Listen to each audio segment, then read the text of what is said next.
So here we are, top shed. For me, good afternoon. So I'm going to continue on. I've had some questions about the engine mounts and why I do what I do, and like, should you cut those 4 threads off or not. So the reasoning behind what I do is because of the way the setup is in the MG engine bay. So when I have the studs orientated so that they are at the top, it makes the stud pattern wider, so it then is harder to get into these slots on either side of the engine bay. And if you turn it the other way round, so the studs are narrower, then they go in a lot easier. But then what I have found on 2 occasions is that the studs hit the bottom of the elongated slots on the chassis rail. So then they talk about putting shims in. So mine had 2 shims in when I took the engine out. So the shim goes between the engine mount, I'm sure you can see it in there, there's engine mount spacer and then the bracket that goes onto the actual engine. And they say to put that in, and so that widens the thread pattern of the, and lifts the studs up out of the bottom of the slot. So what I've done, right, is I put it the other way around. I cut 4 threads off, so it makes the bolt pattern, as I said, wider. But when you put it into the elongated slots, right, it then sits in the middle, even with the 2 shims in. So this has got 2 shims in. It's had the offset with the studs higher, higher, and that makes the stud pattern wider. So you need to cut the 4 threads off, because then it's quite difficult then to rock the engine in, because as you rock it in, right, and you bump the stud against the chassis brackets, you damage the thread. So then when you come to put the nut on, it's already difficult to do. So then if you put a standard nut on, which I have here, so a standard nut, right, it is quite difficult to get that nut on in the position that it's in underneath the chassis. So it's quite difficult. In front of that, right, you have a flat washer and a spring washer. Now typically I have in the past held them on with grease so that they don't fall off while I'm trying to get the nut on.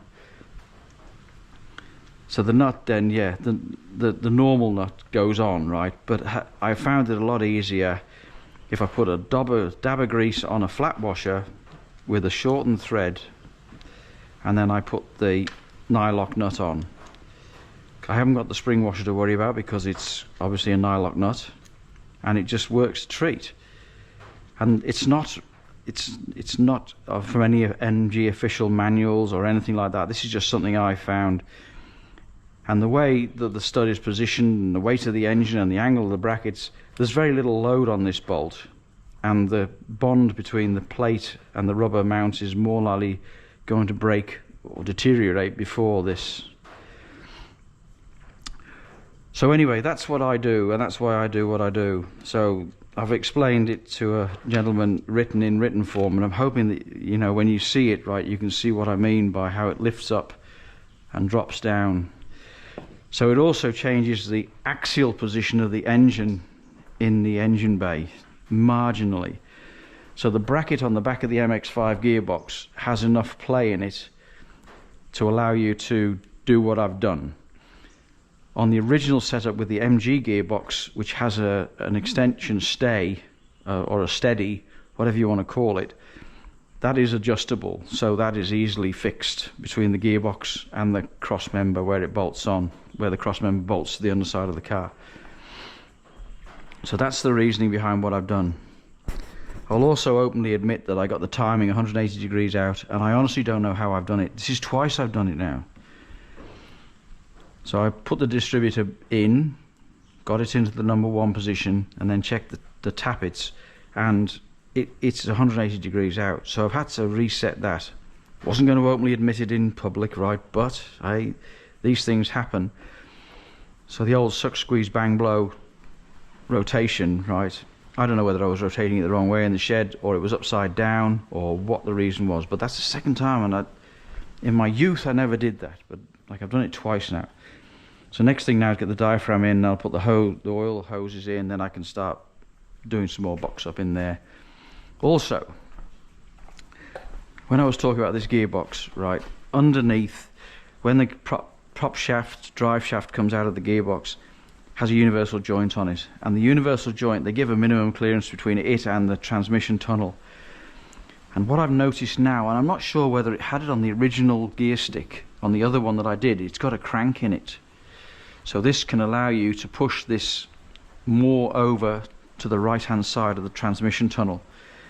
But you have to put the bolts in first, because if you leave it over to the right hand side and then you try and get this bolt in, very difficult.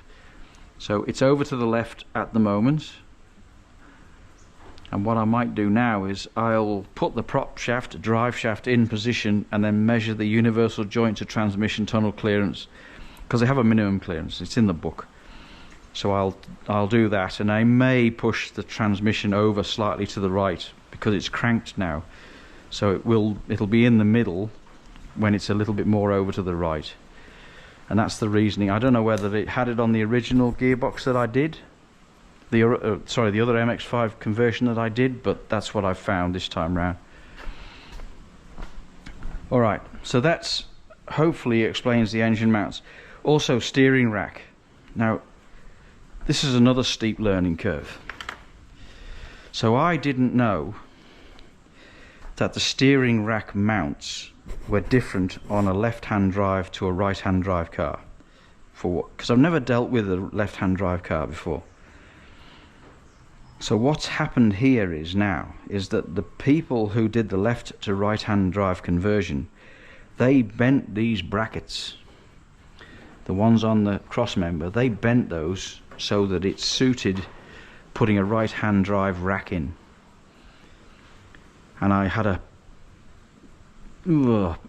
pig of a job getting those bolts in. And then when I'd done that, as I showed you in the previous video, right, this clearance here is very, very close. There's virtually no clearance at all. Now, I spoke to a very wise man over in Victoria, and he has got a right-hand drive rubber chrome, or a late cross member, which he is going to see if he can make available to me next week. So I will ship that over, and I will fit that, because this is not right. I understand why people do it, however it's not right, and I've always been taught the standard you walk past is the standard you accept, and unfortunately I don't accept that, so I'm going to put it right. I can use all my new suspension components and everything else, but having those brackets bent out of kilter to accommodate this rack, and also the column, the rack column, whatever you want to call it, drive shaft to the steering rack, is not in the center of the hole. It's quite a way out, but it was working like that before. And you know, I know, like the old rack I took out, it had a rub mark on here. This one's got a rub mark on it. However, that's the story behind that. So I'm going to get this cross member. I can drop the cross member off, do all that suspension change, independent of putting the engine in, the dashboard, the windscreen, and all the rest of the stuff.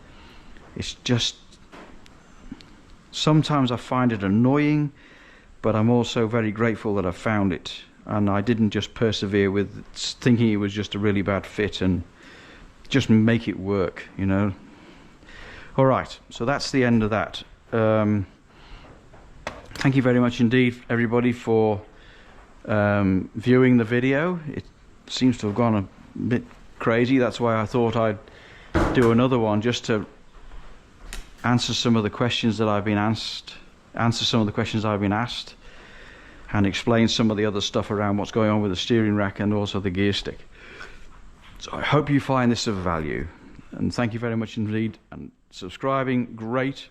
Thank you very much indeed. Comments, love them, always take them in a positive light. Constructive comments always welcomed, and thank you very much indeed, and I'll no doubt catch you soon. Bye for now.